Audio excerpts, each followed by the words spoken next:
عراق کی تاریخ امیر اور پیچیدہ ہے، ہزاروں سال پر محیط ہے۔ قدیم میسوپوٹیمیا تہذیب کا گہوارہ سے لے کر جدید جغرافیائی سیاسی جدوجہد تک عراق کی کہانی کثیر جہتی ہے۔ 1. قدیم میسوپوٹیمیا 500 BCE 539 BCE۔ میسوپوٹیمیا جو دجلہ اور فرات کے دریاؤں کے درمیان واقع ہے نے سمیریوں، اکادیوں، بابلیوں اور اشوریوں کا عروج دیکھا۔ سمیریوں نے دنیا کا پہلا معروف تحریری نظام کینیفارم قائم کیا اور گورننس اور شہری زندگی کی ابتدائی شکلیں تخلیق کی۔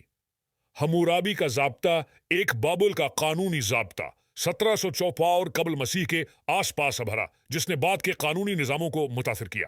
2. افورسی اور ہیلنسٹک ادوار 599 BCE 150 BCE۔ اخیمینڈ سلطنت سائرس عظیم کی قیادت میں 529 BCE میں بابل فتح کیا۔ 30 اور 30 قبل مسیح میں سکندر اعظم کی فتح نے ہیلنسٹک اثر و رسوخ لایا، لیکن اس کے بعد سیلیوسڈ کنٹرول ہوا۔ 3. پارتھین اور ساسانی سلطنتیں 150 قبل مسیح 637 عیسوی۔ پارتھیوں اور بعد میں ساسانیوں نے عراق پر حکومت کی۔ یہ خطہ تجارتی اور ثقافتی تبادلے کا ایک بڑا مرکز بن گیا۔ 360 عیسوی میں چٹے-سپھون کی جنگ ایک اہم موڑ تھی جس نے ساسانی فارس کو کمزور کیا۔ 4.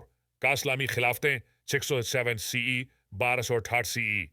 اسلامی فتح عباسی خلافت کی طرف لے گئی جس کا دارالحکومت بغداد تھا، علم، فن اور سائنس کا مرکز بن گیا۔ 1258 میں بغداد کی منگول بوری نے ایک تباہ کن واقعہ کی نشاندہی کی جس کے نتیجے میں اسلامی سنہری دور میں زوال آیا۔ 5. عثمانی حکومت 16ویں صدی 1918 سے 18۔ سلطنت عثمانیہ نے کنٹرول سنبھال لیا جس کے نتیجے میں صدیوں تک عثمانی حکومت چلی گئی۔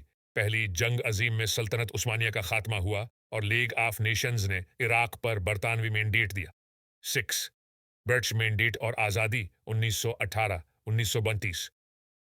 عراق نے 1932 میں آزادی حاصل کی لیکن برطانوی اثر و رسوخ اور اندرونی تنازعات کی وجہ سے کشیدگی برقرار رہی۔ 7. بادشاہت اور بغاوت 1935 1960۔ بادشاہت قائم ہوئی لیکن سیاسی عدم استحکام اور بغاوتیں عام تھیں۔ 1968 کی بغاوت جمہوریہ کے قیام کا باعث بنی۔ 8. واطی دور 1968 2003۔ باس پارٹی نے 1968 میں اقتدار پر قبضہ کر لیا اور صدام حسین کو عروج حاصل ہوا۔ ایران عراق جنگ 1980 1968 اور خلیجی جنگ 1999 1999 نے عراق کی جدید تاریخ کو تشکیل دیا۔ 9. صدام کے بعد عراق 2003 موجودہ۔ 2003 میں امریکی قیادت میں حملے نے صدام حسین کا تختہ الٹ دیا جس کے نتیجے میں عدم استحکام کا دور شروع ہوا، فرقہ وارانہ کشیدگی میں اضافہ ہوا اور عراق نے شورش اور آئسس جیسے انتہا پسند گروپوں کے عروج کا تجربہ کیا۔ جاری چیلنجوں میں سیاسی بدامنی، اقتصادی مسائل اور تعمیر نو کی کوششیں شامل ہیں۔ عراق کی تاریخ تہذیبوں، فتوحات اور جدوجہد کیا